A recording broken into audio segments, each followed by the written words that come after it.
Capital Radio. El remate, con Miguel Ángel González Suárez.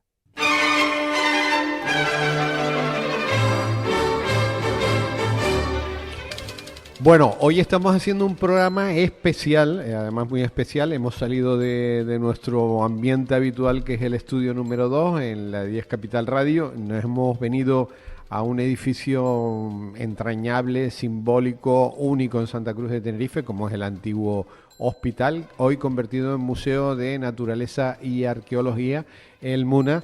Y bueno, estamos hablando sobre un poquito sobre la historia en general de este archipiélago canario.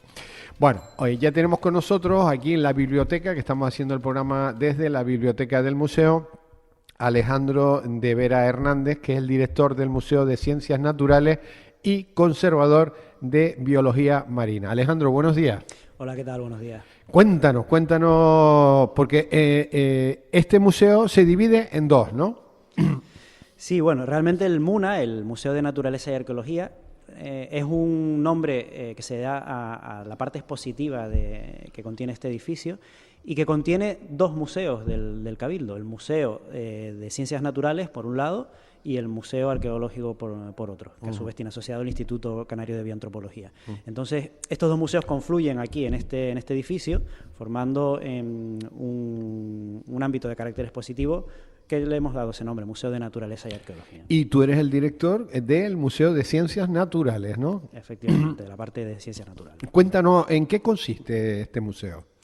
Pues el Museo de Ciencias Naturales, que además es precisamente uno de los museos más antiguos del organismo, fue fundado en 1951 por el Cabildo, pues tiene un gran acervo de patrimonio natural procedente principalmente de la región macaronesia y sobre todo de las Islas Canarias, pero de muchos lugares del mundo, ¿no? Algunos remotos como la Antártida. Tenemos también colecciones procedentes de sitios como el continente antártico.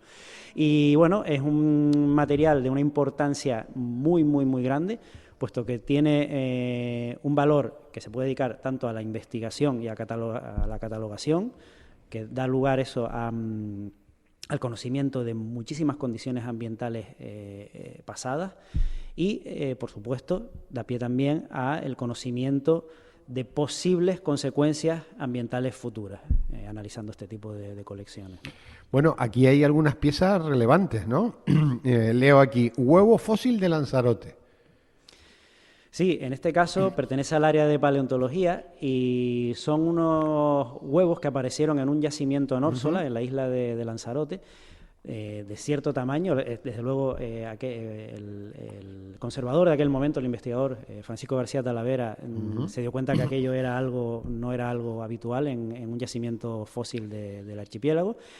Y ha habido diversos estudios y además con cierta controversia algunos de ellos, puesto que no se sabe muy bien el origen, pero sí parece indicar que probablemente pertenecieron a ratites, a un grupo de aves ya extintas, del grupo de las actuales avestruces, ¿no? Ajá. Entonces, ese yacimiento a día de hoy todavía se sigue visitando y los investigadores siguen extrayendo muestras, ¿no? Que es increíble pensar que en una isla como Lanzarote pues existieron en el pasado avestruces, ¿no? Mira, y me hablas aquí del pez diablo negro, que ha estado de moda últimamente, ¿no? Informativamente. Sí, ahora hace aproximadamente un año que nos llegó esa pieza. Unos colaboradores también del museo que habitualmente donan ejemplares, sobre todo recolectados en proyectos de investigación, pues bueno, nos lo trajeron una mañana por aquí con la intención de donarlo. Nosotros lo identificamos, era un pez conocido para la fauna canaria y por supuesto a nivel mundial, puesto que se distribuye en todos los océanos del planeta, un pez abisal, un pez de profundidad. Y bueno, lo identificamos, lo preservamos correctamente en líquidos fijadores y lo incorporamos a nuestras colecciones. Que es chiquitito además, ¿no? Muy pequeñito, sí. De hecho, la sorpresa para nosotros fue no en el momento de incorporarlo a las colecciones, sino días después, cuando se hizo viral en las redes sociales. De repente pues empezó a aparecer, sobre todo las personas que lo recolectaron, grabaron vídeos y en su hábitat natural puesto que el pez estaba vivo, ¿no? En el momento de encontrarlo, el pez todavía estaba vivo y se pudieron tomar varias imágenes, tanto de vídeo como de fotos. ¿Y cómo ese pez puede subir a la superficie? Pues las causas concretas no se saben. Es un pez que habita en la zona mesopelágica, incluso abisal de los océanos. Estamos hablando de a partir de los 300, 400 metros de profundidad, pues hasta los 3.000 o 4.000. Hay que tener en cuenta que el entorno marino de Canarias, aunque tenemos las islas muy cerquitas unas de otras, pues entre ellas hay grandes profundidades. Entre Tenerife y Gran Canaria hay casi 2.000 metros de profundidad, pero es que, por ejemplo, entre La Gomera y El Hierro, pues casi los 4.000, unos 3.700, 3.800, ¿no? Entonces es un hábitat también donde pueden aparecer este tipo de ejemplares. ¿Qué hacía en superficie? Pues no lo sabemos. Hay varias teorías. Puede ser que alguna corriente de profundidad con mucha fuerza pues terminara por subirlo. Puede ser que el pez estuviese enfermo, tuviese alguna patología y también pues acabara en superficie. Puede ser que hubiera un depredador, es decir, es difícil saberlo. El pez estaba vivo, aparentemente en buen estado, por lo menos externo. Pudimos colaborar con una clínica veterinaria y un investigador del Veterinary College de Londres, que se interesó muchísimo por el ejemplar, y le hicimos un TAC, le hicimos una tomografía al pez. Aparentemente estaba bien, con lo cual pues no sabemos exactamente el motivo. Pero bueno, es curioso, ahora está en el museo. Y después aquí se habla de la mosca de La Palma. Cuéntame qué es la mosca de La Palma.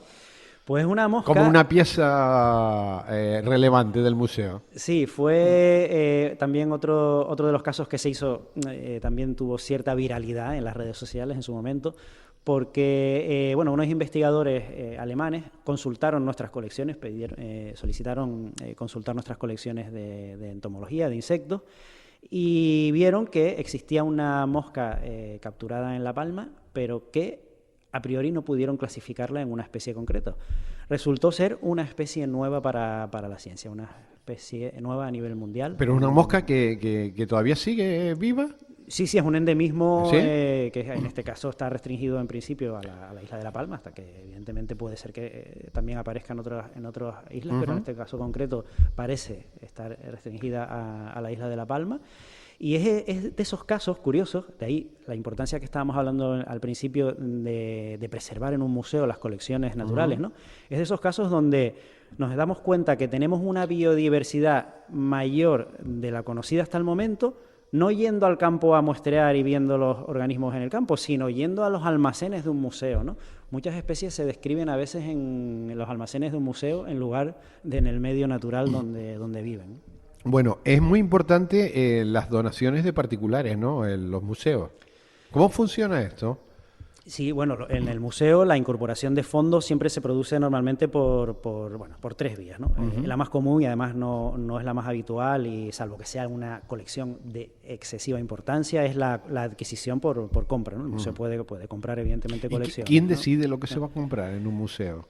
Pues eso siempre, normalmente hay un informe técnico donde se resalta la importancia y la necesidad de adquirir. ¿Porque hace falta algo en concreto? Sí, o porque de repente pues conocemos la existencia de una colección muy, muy importante y que tiene un gran valor patrimonial. Entonces, en esos casos también, si sabemos que el particular la vende, pues se puede realizar un informe técnico. Y luego, pues evidentemente, es la presidencia del organismo el que decide o no la compra. Ya les digo que no es lo habitual, no es lo habitual, son casos muy, muy excepcionales, tiene que ser una colección de alto valor, además que incluso corra peligro de perderse pues, en el lugar donde está. Y es el método menos habitual para adquisición de colecciones. Los otros dos métodos son los que normalmente llevamos a cabo aquí. Primero, adquisición propia, es decir, nosotros tenemos líneas de investigación y desarrollamos proyectos en los que vamos también a recolectar material. Ese material, una vez recolectado, lo traemos al museo, es catalogado, es identificado, es publicado en revistas de impacto científico, porque al final la ciencia funciona así, ¿no? De nada sirve tener un material aquí si no se cataloga y se investiga y luego pues se publica en revistas científicas. Y es incorporado a las colecciones del museo para que también pueda ser consultado por el resto de investigadores, no solo por nosotros, los científicos del museo. Y luego también está la tercera vía de entrada, es Las la donaciones. que me acabas de preguntar, las donaciones, ¿no? Cualquier ciudadano o ciudadana que esté interesado puede ofrecer, donar material al museo, material de interés para el museo. Ustedes estudiarían si es importante o no. Efectivamente. Nosotros luego tenemos que analizar si ese material realmente es interesante para adquirir como ¿Y cómo es patrimonio el natural. proceso? O sea, vamos a suponer que yo tengo un material que puede ser interesante de donación. ¿Qué hago? ¿A dónde llamo? ¿Con quién hablo? Pueden enviar un correo directamente al museo o el formulario de contacto. En la página web Ya. tenemos un formulario de contacto y ahí directamente pues expone, bueno, o luego por supuesto también, ya hoy en día la administración pública pues estamos obligados a relacionarnos por los medios electrónicos, pues también una solicitud de registro electrónico al Organismo Autónomo de Museos y Centros, ¿no?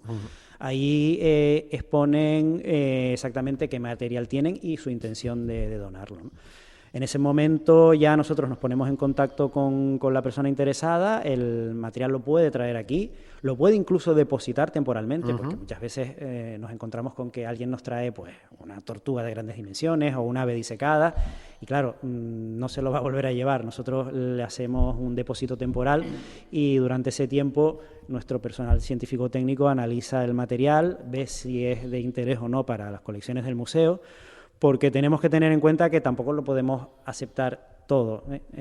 Primero, pues, por razones físicas, de espacio físico, ¿no? Tenemos unos almacenes que tienen cierta capacidad y bueno, pues ahí también tenemos que hacer una pequeña criba de lo que realmente es importante e interesante para las colecciones del museo y de lo que no. Sí es cierto que procuramos siempre aceptar todo porque el patrimonio natural al final siempre es único y bueno, pues desde los casos más habituales, ¿no? Pues fallece un familiar en la casa de alguien y haciendo la limpieza luego en el armario pues se encuentran a lo mejor una tortuga disecada o un ave que tenían desde, pues no se sabe, desde el tiempo que estaba en la casa. Y las personas que heredan esos bienes pues no les interesa mantenerlos, pues los suelen traer al museo y bueno, nosotros se los agradecemos, porque la otra opción es, muchas veces cuando no queremos algo en casa, ¿qué hacemos? Lo tiramos a la basura, ¿no? Pues a veces es material muy valioso que agradecemos, la verdad, que antes de hacer eso, de tirarlo a la basura, lo traigan al museo y tengan la intención de donarlo. Una pregunta, ¿quién decide lo que se pone y lo que no se pone o lo que se expone? Bien, tenemos dos grandes formas de exponer siempre en un museo. Primero, en las salas de exposición permanente, que son las salas visitables que pues son tan permanentes como que en estos casos pues llevamos ya más de 15 años con material que procuramos renovar de vez en cuando, procuramos también implementar nuevos módulos, pero sí es cierto que el discurso es el mismo desde hace ya cierto tiempo, ¿no? Hay un método, entonces. Sí, por una parte es bueno. Vamos a ver, el ICOM, el Consejo Internacional de Museos, también recomienda que las salas de exposición permanente, como su propio nombre indica, la exposición no podemos estarla cambiando todos los días, ¿no? No podemos diseñar una sala permanente para cada año, cada 2 años cambiar el discurso. Los discursos hay que mantenerlos durante un tiempo más o menos largo, ¿no? Y luego tenemos otras salas y otros espacios donde nos dedicamos a hacer exposiciones temporales, que en este caso sí son de corta duración, pueden ser 2 meses, 3 meses, 6 meses, 9 meses, ¿no? En el mayor de los casos. Y ahí procuramos siempre exponer temas de actualidad o piezas relevantes que normalmente no se exponen o no están metidas en el discurso de salas permanentes. Y ahí, tanto la pregunta que me haces, ¿no? Tanto en un caso como en otro, siempre es el personal técnico del museo el que elabora los guiones y propone qué temas de actualidad. Al final, pues, a través de la dirección del museo, pues, salen esas propuestas para exponer. Me imagino que lo que está expuesto es lo mínimo de lo que está en los almacenes, ¿no? Lo mínimo, más allá de lo mínimo. Más allá de lo mínimo. Sí. Se calcula, siempre depende mucho del museo y sobre todo del área a la que nos estamos refiriendo dentro del propio museo, pero menos de un 5% de nuestras colecciones están expuestas, en algunos casos. O sea que lo más importante del museo es el almacén. El almacén, sí. En el almacén es donde tenemos todo nuestro valor patrimonial. Y en algunas piezas, en algunos casos, he dicho un 5%, creo que he dicho hasta mucho, ¿eh? En algunos casos podemos estar hablando de menos del 1%. Tenemos miles de ejemplares, decenas de miles de ejemplares en algunas áreas también, en el museo, que están almacenadas en el... ¿Es fácil moverse por el almacén para encontrar algo? Sí, al final, como ocurre en nuestras casas, al final nos vamos quedando sin espacio, ¿no? Es algo que se repite, lo que se repite en nuestra vida, también lo repetimos aquí en el trabajo.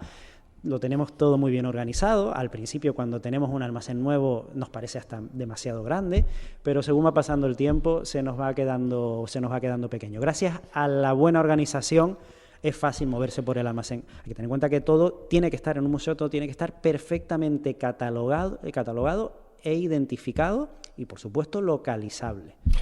Alejandro, muy importante, la investigación. Sí, es una de las cosas que hacemos en los museos y que mucha gente desconoce. Parece que en los museos nos dedicamos a poner objetos nada más detrás de una pero claro, vitrina, todo ¿no? eso antes de colocarlo tiene una historia. Sí, somos investigadores, tenemos proyectos de investigación en el museo. Pues puedo hablar, por ejemplo, del área de paleontología. Mi compañera Esther tiene varios proyectos de recolección de fósiles y catalogación de yacimientos fósiles en Canarias, incluso relacionándolos con etapas de cambio climático, que es algo pues tan importante que hay que tener en cuenta también para posibles problemas ambientales que tengamos en el futuro, ¿no?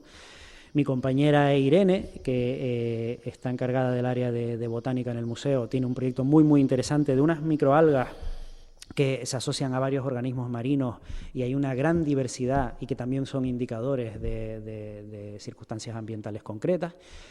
En mi caso, yo tengo un proyecto de composición de la comunidad planctónica. El plancton son esos organismos que permanecen flotando a la deriva en el océano. Pues la composición de esos organismos por especies y grupos que son de gran importancia porque forman parte de la base de la cadena alimenticia en todos los océanos. Todos los recursos alimenticios que sacamos nosotros del océano provienen en última instancia del plancton. Y claro, al permanecer a flote, son organismos que permanecen a flote, pues conviven con otras cosas que también permanecen a flote, que no son tan idóneas para el ambiente, que son los residuos flotantes, sobre todo los plásticos y microplásticos, ¿no? Bueno, y después para rematar todo esto, si no se visualiza, no se educa, no se hace didáctico, no llega a la sociedad. O sea que esa parte es fundamental, ¿no? Sí, de hecho, un museo se basa en 3 grandes pilares. El primero, y sobre el que giran los otros 2, es las colecciones. Como ya he comentado, el albergar un patrimonio natural en forma de colecciones que son la piedra angular, digámoslo así, de un museo, ¿no? Y sobre él, pues gira primero la investigación, de la que hemos estado hablando, es decir, hay que investigar esas colecciones para catalogarlas y ver pues, si hay especies nuevas para la ciencia, si hay especies nuevas para el archipiélago, cómo se distribuyen y demás.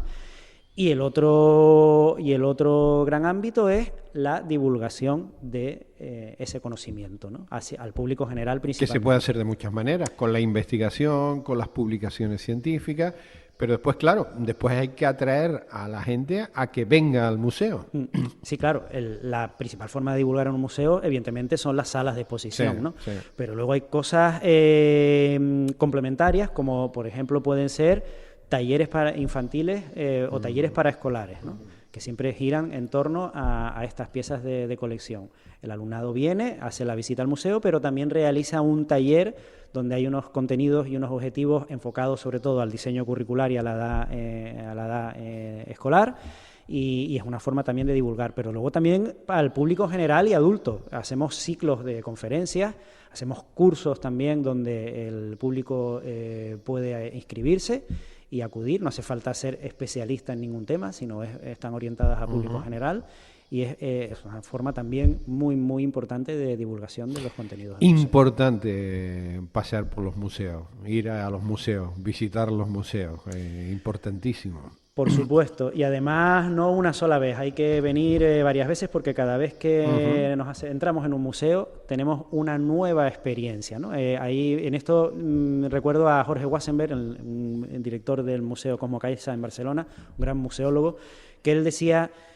hay que venir a los museos varias veces porque decir, bueno, yo ya estuve en ese museo, no vuelvo más o no voy más porque ya he estado, es como decir, pues yo en las playas de las Teresitas ya he estado, no voy a ir más, ¿no? Sí. Pues no, cada vez que acudes es una experiencia nueva y disfrutas incluso aunque tengas los mismos contenidos, los vas a ver probablemente desde otra perspectiva siempre, ¿no? Yo animo muchísimo a visitar los museos y sobre todo los que tenemos aquí en la isla de Tenerife. Enhorabuena por ese trabajo y por esa investigación y porque eso nos tiene donde nos debe de tener, ¿no? En el mundo científico. ¿Cómo estamos catalogados en el mundo científico?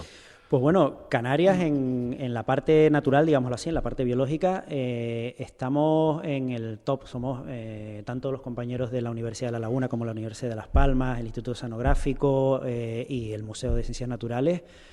Somos investigadores de alto nivel que publicamos en revistas de alto impacto, revistas internacionales de alto impacto, y en concreto pues el Museo de Ciencias Naturales también podemos decir que nos codeamos con investigadores de todas las regiones del planeta. ¿Vienen investigadores también?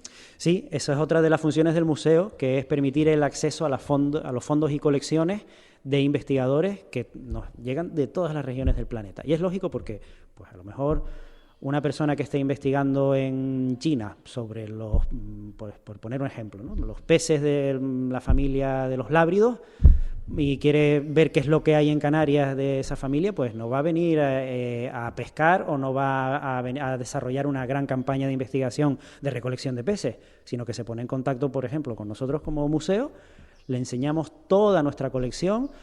Hemos tenido incluso estancias de investigadores que pasan semanas aquí en el museo. Durante esas semanas analizan cada uno de los organismos en los que están interesados. Por continuar con el ejemplo de los peces, pues les cuentan las aletas, cuentan los radios, escamas y demás, y eso les sirve para sus investigaciones y para poder publicar en muchos casos novedades importantes en el mundo de la biología, ¿no? Alejandro de Vera Hernández, director del Museo de Ciencias Naturales y conservador de Biología Marina. Gracias por el ratito y por enseñarnos cómo funciona un museo. Muchísimas gracias a ustedes. Que tengas buen día. Igualmente. El remate, con Miguel Ángel González Suárez. Capital Radio.